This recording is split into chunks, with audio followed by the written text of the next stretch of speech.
Praise the lord. ಕರ್ತನಲ್ಲಿ ಪ್ರೀತಿಯುಳ್ಳ ನನ್ನ ಎಲ್ಲ ಸಹೋದರ ಸಹೋದರಿಯರಿಗೆ ಯೇಸುವಿನ ಮಧುರವುಳ್ಳ ನಾಮದಲ್ಲಿ ವಂದನೆಗಳನ್ನು ಸಲ್ಲಿಸ್ತೇನೆ. ಅತಿ ಪರಿಶುದ್ಧನಾದ ಕರ್ತನಿಗೆ ಯೇಸುವಿಗೆ ಮಹಿಮೆ ಉಂಟಾಗಲಿ. ಪ್ರಿಯರೇ, ಈ ವೇಳೆಯಲ್ಲಿ ಮತ್ತೊಂದು ಬಾರಿ ನಿಮ್ಮ ಮುಂದೆ ಬರಲಿಕ್ಕಾಗುವಂತೆ ದೇವರು ಕೊಟ್ಟಂಥ ಒಂದು ಮಹಾಕೃಪೆಗಾಗಿ ನಾನು ದೇವರನ್ನು ಕೊಂಡಾಡುವನಾಗಿದ್ದೇನೆ. ಪ್ರಿಯರೇ, ನೀವೆಲ್ಲರೂ ಚೆನ್ನಾಗಿದ್ದೀರೆಂದು ನಂಬಿದ್ದೇನೆ. ಹಾಗೆ ಈ ವೇಳೆಯಲ್ಲಿ ನಾವು ಒಂದು ಸಣ್ಣದಾದ ಸಂದೇಶವನ್ನು ನಾವು ಧ್ಯಾನ ಮಾಡೋಣ. ಆ ಸಂದೇಶದ ಧ್ಯಾನಕ್ಕಾಗಿ ನಾವು 37ನೇ ಕೀರ್ತನೆ 18ನೇ ವಚನ ಮತ್ತು 19ನೇ ವಚನವನ್ನು ಓದಿಕೊಳ್ಳೋಣ. ನಾವು ಈ ವಚನಗಳನ್ನು ಅನೇಕ ಬಾರಿ ಓದಿಕೊಂಡಿದ್ದೇವೆ, ಅನೇಕ ಬಾರಿ ಧ್ಯಾನ ಮಾಡಿದ್ದೇವೆ. ಆದರೆ ಪ್ರಿಯರೇ, ನಮ್ಮ ಜೀವಿತದಲ್ಲಿ ನಾವು ನೋಡುವಾಗ ದೇವರ ಆಶೀರ್ವಾದಗಳನ್ನು, ದೇವರ ವಾಗ್ದಾನಗಳನ್ನು ನಾವು ಹೊಂದಿಕೊಳ್ಳಬೇಕಾದರೆ ನಿಜವಾಗಲೂ ಅದರ ಹಿಂದೆ ಒಂದು ನಿಬಂಧನೆ ಖಂಡಿತ ಇದ್ದೇ ಇರುತ್ತದೆ. ಒಂದು ಆಶೀರ್ವಾದದ ಹಿಂದೆ ಒಂದು ವಾಗ್ದಾನ ಇದೆ. ಅದೇ ರೀತಿಯಾಗಿ ನಮ್ಮ ಜೀವಿತದಲ್ಲಿ ನಾವು ಪರಲೋಕ ರಾಜ್ಯ ಅಂದರೆ ನಮ್ಮ ಶಾಶ್ವತವಾದ ಸ್ವಾಸ್ಥ್ಯಕ್ಕೆ ನಾವು ಹೋಗಬೇಕಾದರೆ ನಾವು ಕರ್ತನ ಆಜ್ಞೆಗಳನ್ನು ಕೈಗೊಂಡು ನಡೆಯುವಂಥ ಒಂದು ಹಂಗಿನಲ್ಲಿದ್ದೇವೆ. ಆದ್ದರಿಂದ ಈ ವೇಳೆಯಲ್ಲಿ ನಾವು ಗಮನಿಸೋಣ. ಕೆಲವು ವಾಕ್ಯದ ಅರ್ಥಗಳನ್ನು ನಮ್ಮ ಆತ್ಮದಲ್ಲಿ ಪ್ರಕಟವಾಗುವಾಗ ನಿಜವಾಗಲೂ ನಮಗೆ ಭೌತಿಕವಾದ ಆಶೀರ್ವಾದಗಳನ್ನು ಹೊಂದಿಕೊಳ್ಳಲಿಕ್ಕೆ ಸಾಧ್ಯವಾಗ್ತದೆ. ಪ್ರಿಯರೇ, ದೇವರಿಗೆ ಮಹಿಮೆ ಉಂಟಾಗಲಿ. ಆದ್ದರಿಂದ ಆ ವಾಕ್ಯದ ಭಾಗ ಹೀಗೆ ಹೇಳ್ತದೆ. 37ನೇ ಕೀರ್ತನೆ ಅದರ 18-19ನೇ ವಚನ.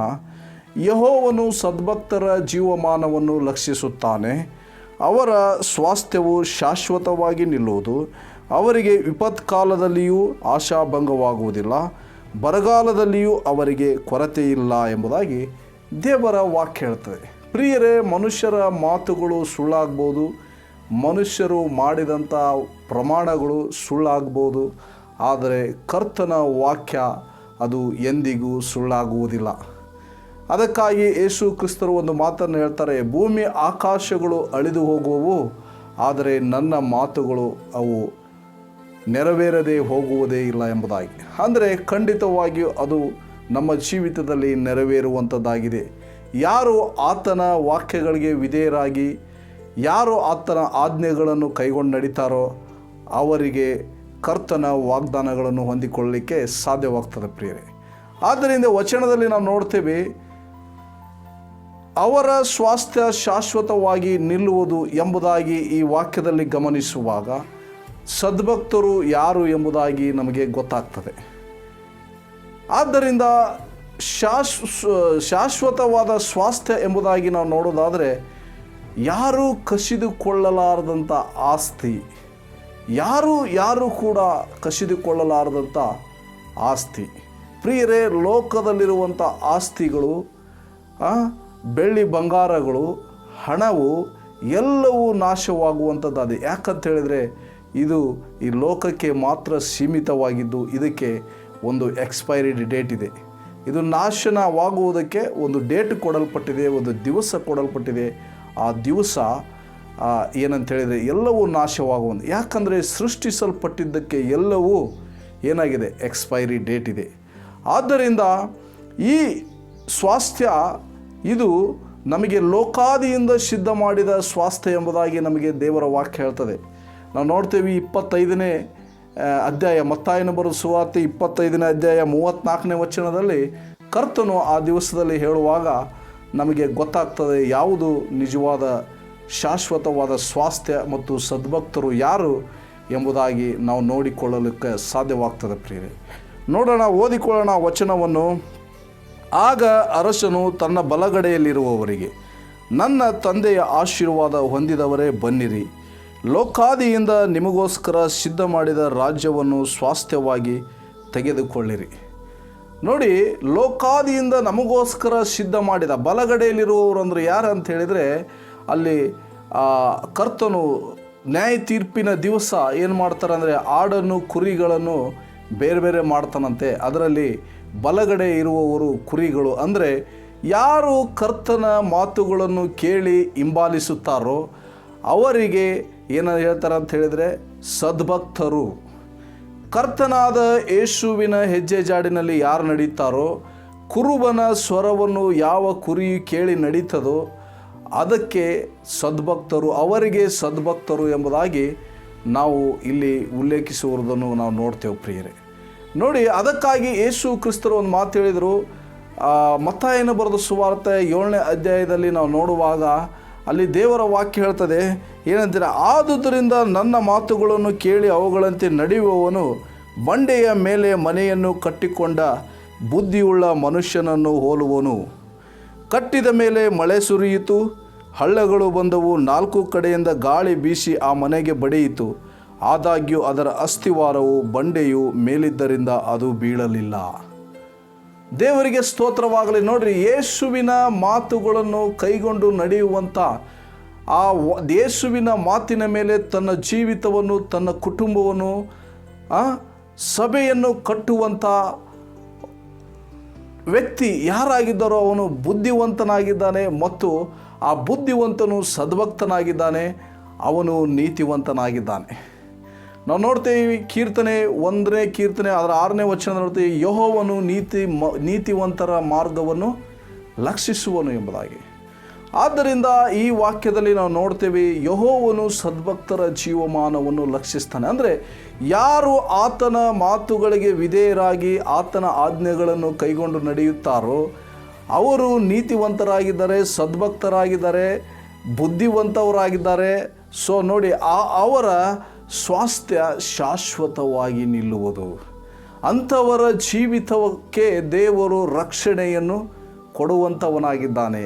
ನಾವು ನೋಡ್ತೀವಿ, ಆ ಮನೆ ಕಟ್ಟಿಕೊಂಡಂಥ ಮನೆಗೆ ಮಳೆ ಬಂತು, ಹಳ್ಳ ಕೊಳ್ಳಳು ಬಂದು, ಪ್ರವಾಹ ಬಂತು, ಬಿರುಗಾಳಿ ಬಂತು, ಆದರೂ ಆ ಮನೆ ಬಿದ್ದು ಹೋಗುವುದಿಲ್ಲ. ಯಾಕಂದರೆ ಅದರ ಅಸ್ಥಿವಾರ ನಮ್ಮ ಬಂಡೆಯು, ಕೋಟೆಯು, ನಮ್ಮ ಶರಣನು, ದೇವಾದಿ ದೇವನು, ಮರಣವನ್ನು ಜಯಿಸಿದ ಮೃತ್ಯುಂಜಯನು ಆಗಿರುವಂಥ ನಜರೇತಿನ ಯೇಸು ಕ್ರಿಸ್ತರಾಗಿದ್ದಾರೆ ಪ್ರಿಯರೇ. ಆದ್ದರಿಂದ ಅಲ್ಲಿ ಕರ್ತನು ಹೇಳುವಂಥ ಮಾತು ಏನಂತ ಹೇಳಿದರೆ, ಸದ್ಭಕ್ತನಾದವನು ಅವನು ಶಾಶ್ವತವಾಗಿರುವನು, ದೇವರ ಚಿತ್ತವನ್ನು ನೆರವೇರಿಸುವನು, ಸದಾಕಾಲ ಇರುವನು, ದೇವರ ಸಂಗಡ ಇರುವನು, ಪರಲೋಕ ರಾಜ್ಯ ಅವನದು, ಅಂಥವರದು, ನಿತ್ಯ ಜೀವ ಅಂಥವರದು ಎಂಬುದಾಗಿ ಈ ವಾಕ್ಯದ ಮೂಲಕ ನಾವು ಅರ್ಥ ಮಾಡಿಕೊಳ್ಳಬಹುದು ಪ್ರಿಯರೇ. ಅಂಥವರಿಗೆ ವಿಪತ್ ಕಾಲದಲ್ಲಿಯೂ, ನಾವು ಇಂಗ್ಲೀಷಲ್ಲಿ ನೋಡ್ತೀವಿ ಇವಿಲ್ ಡೇಸ್ ಎಂಬುದಾಗಿ, ಅಂದರೆ ಎಂಥ ಕೆಟ್ಟ ಕಾಲದಲ್ಲಿಯೂ, ಬರಗಾಲದಲ್ಲಿಯೂ, ಕ್ಷಾಮದಲ್ಲಿಯೂ ಕೂಡ ಏನಾಗಲ್ಲ, ಅವರಿಗೆ ಆಶಾಭಂಗವಾಗುವುದಿಲ್ಲ. ವಿಪತ್ಕಾಲದಲ್ಲಿ ಆಶಾಭಂಗವಾಗುವುದಿಲ್ಲ, ಬರಗಾಲದಲ್ಲಿ ಕೊರತೆ ಇಲ್ಲ ಎಂಬುದಾಗಿ ದೇವರು ವಾಗ್ದಾನ ಮಾಡಿದ್ದಾನೆ. ಪ್ರಿಯರೇ, ನಾವು ಈ ವಾಗ್ದಾನಗಳನ್ನು ವಶ ಮಾಡಿಕೊಳ್ಳಬೇಕಾದರೆ ಸದ್ಭಕ್ತನಾಗಿ ಜೀವಿಸುವಂಥ ಒಂದು ಹಂಗಿನಲ್ಲಿದ್ದೇವೆ, ಒಂದು ಕರ್ತವ್ಯದಲ್ಲಿದ್ದೇವೆ, ಒಂದು ಜವಾಬ್ದಾರಿಯಲ್ಲಿದ್ದೇವೆ ಪ್ರಿಯರೇ. ಆದ್ದರಿಂದ ಈ ಸದ್ಭಕ್ತನು ಎಂಬುದಾಗಿ ನಾವು ನೋಡುವುದಾದರೆ ಸದಾಕಾಲ ಭಕ್ತನಾಗಿರುವನು. ಅಂದರೆ ಕೆಲವರು ಏನು ಮಾಡ್ತಾರೆ ಅಂತೇಳಿದರೆ, ಆಶೀರ್ವಾದ ಸಿಕ್ಕರೆ ದೇವರನ್ನೇ ಮರೆತು ಬಿಡ್ತಾರೆ. ಕೆಲವರು ಕಷ್ಟ ಸಂಕಷ್ಟಗಳು ಹೋರಾಟಗಳು ಬರುವಾಗ ದೇವರನ್ನು ಮರೆಯುತ್ತಾರೆ. ಆದರೆ ಎಲ್ಲ ಸಂದರ್ಭಗಳಲ್ಲಿಯೂ ದೇವರನ್ನು ಸ್ತುತಿಸುವನು, ದೇವರನ್ನು ದೃಷ್ಟಿಸುವನು, ದೇವರ ಮಾತುಗಳಿಗೆ ವಿಧೇಯನಾಗಿ ನಡೆಯುವಂಥವನು ಅವನು ಸದ್ಭಕ್ತನಾಗಿದ್ದಾನೆ. ಆದ್ದರಿಂದ ನಾವು ನೋಡ್ತೇವೆ, ಯೋಬನು ಏನಾಗಿದ್ದನು, ಅವನು ಭಕ್ತನು, ನೀತಿವಂತನು, ದೇವರಲ್ಲಿ ಭಯಭಕ್ತಿ ಉಳ್ಳವನು ಆಗಿದ್ದನು ಎಂಬುದಾಗಿ ನಾವು ನೋಡ್ತೇವೆ ಪ್ರಿಯರೇ. ಯಾಕಂದರೆ ಯೋಬನು ಎಲ್ಲ ಇದ್ದಾಗ್ಯೂ ದೇವರನ್ನು ಆರಾಧಿಸನು, ಎಲ್ಲ ಕಳೆದುಕೊಂಡಾಗ್ಯೂ ದೇವರನ್ನು ಆರಾಧಿಸಿದನು. ದೇವರಿಂದ 2ರಷ್ಟು ಆಶೀರ್ವಾದವನ್ನು ಹೊಂದಿಕೊಂಡನು. ಕಾರಣ ಏನೆಂದು ಗೊತ್ತರೆ, ಅವನು ಸದ್ಭಕ್ತನಾಗಿದ್ದನು, ಅವನು ನೀತಿವಂತನಾಗಿದ್ದನು. ಆದ್ದರಿಂದ ಈ ವಾಕ್ಯದ ಮೂಲಕ ನಾವು ತಿಳಿದುಕೊಳ್ಳುವಂಥ ಅಂಶ ಏನೆಂದರೆ ಪ್ರಿಯರೇ, ನಾವು ಸದ್ಭಕ್ತರಾಗಿ ಜೀವಿಸುವಾಗ ದೇವರು ನಮ್ಮನ್ನು ಲಕ್ಷಿಸ್ತಾನೆ. ಲಕ್ಷಿಸುವುದೆಂದರೆ ನಮಗೆ ಆತನ ರಕ್ಷಣೆಯನ್ನು ಕೊಟ್ಟು ನಮ್ಮನ್ನು ಕಾಪಾಡಿ ನಡೆಸುವ ದೇವರಾಗಿದ್ದಾನೆ. ಅಷ್ಟು ಮಾತ್ರವಲ್ಲ, ನಮ್ಮನ್ನು ನಿತ್ಯ ಜೀವಕ್ಕೆ ಬಾಧ್ಯಸ್ಥರನ್ನಾಗಿ ಮಾಡಿದ ಕರ್ತನಾಗಿದ್ದಾನೆ, ವಾಗ್ದಾನ ಮಾಡಿದ್ದಾನೆ. ನೋಡಿ, ಲೋಕಾದಿಯಿಂದ ನಿಮಗೆ ಸಿದ್ಧ ಮಾಡಿದ ರಾಜ್ಯವನ್ನು ಸ್ವಾಸ್ಥ್ಯವಾಗಿ ತೆಗೆದುಕೊಳ್ಳ್ರಿ ಎಂಬುದಾಗಿ. ಅಂದರೆ ಇದನ್ನು ಆಸ್ತಿಯಾಗಿ ತನ್ನ ಮಕ್ಕಳಿಗೆ ಹೇಗೆ ಒಂದು ತಂದೆಯಿಂದ ಆಸ್ತಿ ಬರ್ತದೋ ಹಾಗೆ ಆಸ್ತಿಯನ್ನು ಕೊಡುವಂಥವನಾಗಿದ್ದಾನೆ ನಮ್ಮ ದೇವರಾಗಿರುವ ತಂದೆ. ಹಲ್ಲೆಲೂಯಾ. ಆದ್ದರಿಂದ ಈ ವೇಳೆಯಲ್ಲಿ ನಾವು ಈ ವಾಗ್ದಾನಗಳನ್ನು ನೋಡಿ, ಇವಿಲ್ ಡೇಸಲ್ಲಿ ನಾವು ಆಶಾಭಂಗವಾಗಬಾರ್ದೆ, ಬರಗಾಲದಲ್ಲಿ ನಮಗೆ ಕೊರತೆ ಇರಬಾರ್ದೆ. ಹಾಗಾದರೆ ನಾವು ಸದ್ಭಕ್ತರಾಗಿ ಜೀವಿಸೋಣ, ದೇವರಿಗೆ ಮೊದಲನೇ ಸ್ಥಾನ ಕೊಡೋಣ, ದೇವರನ್ನು ಎಲ್ಲ ಸಮಯದಲ್ಲೂ ನಾವು ಘನಪಡಿಸೋಣ. ಕಷ್ಟ, ಸಂಕಟ, ಹೋರಾಟ, ಸುಖದ ಸಮಯದಲ್ಲಿ, ಆಶೀರ್ವದಿಸಲ್ಪಟ್ಟ ಸಮಯದಲ್ಲಿ, ನಾವು ಎಲ್ಲ ಸಮಯದಲ್ಲಿ ದೇವರಿಗೆ ಮೊದಲನೇ ಸ್ಥಾನ ಕೊಟ್ಟು ಆತನನ್ನು ಗೌರವಿಸೋಣ, ಸನ್ಮಾನಿಸೋಣ, ಆತನಿಗೆ ಮೆಚ್ಚುಗೆಯಾಗಿ ನಡೆಯೋಣವೇ. ದೇವರು ಈ ವಾಕ್ಯದ ಮೂಲಕ ತಮ್ಮನ್ನು ಆಶೀರ್ವದಿಸಲಿ. ಪ್ರಾರ್ಥನೆ ಮಾಡಿಕೊಳ್ಳೋಣ. ಪ್ರೀತಿಯುಳ್ಳ ಪರಲೋಕದ ತಂದೆಯಾದ ದೇವರೇ, ನಾವೆಲ್ಲರೂ ನಿಮಗೆ ಸದ್ಭಕ್ತರಾಗಿ ಜೀವಿಸುವುದಕ್ಕೆ ಕೃಪೆ ಕೊಡು. ವಿಶೇಷವಾಗಿ ದೇವರೇ, ಎಲ್ಲ ಬಲಹೀನತೆಗಳಲ್ಲಿ ನಿನ್ನ ಕೃಪೆಯ ಮೂಲಕ ಪೂರ್ಣ ಸಾಧಕವಾಗಲಿ ದೇವರೇ. ಸ್ತೋತ್ರ. ನಿನ್ನ ಕೃಪೆ, ಪರಿಶುದ್ಧಾತ್ಮನ ಬಲವನ್ನು ಕೊಡು. ನಮ್ಮ ನೋಡುವಂಥ ವೀಕ್ಷಕರನ್ನು ಕೂಡ ಆಶೀರ್ವದಿಸು. ಸದ್ಭಕ್ತರಾಗಿ ಜೀವಿಸಿ ನೀನು ಮಾಡಿದ ವಾಗ್ದಾನಗಳನ್ನು ಹೊಂದಿಕೊಳ್ಳುವುದಕ್ಕೆ ದೇವರೇ ನೀವು ಕೃಪೆ ಮಾಡಿರಿ ಎಂಬುದಾಗಿ ನಮ್ಮ ಕರ್ತನು, ಒಡೆಯನು, ರಕ್ಷಕನೂ ಆಗಿರುವ ಯೇಸು ಕ್ರಿಸ್ತರ ಅಧಿಕಾರವುಳ್ಳ ನಾಮದಲ್ಲಿ ಬೇಡಿ ಹೊಂದಿಕೊಂಡಿದ್ದೇವೆ ಪರಲೋಕದ ಜೀವವುಳ್ಳ ತಂದೆಯೇ. ಆಮೇನ್, ಆಮೇನ್. Thank you. God bless you.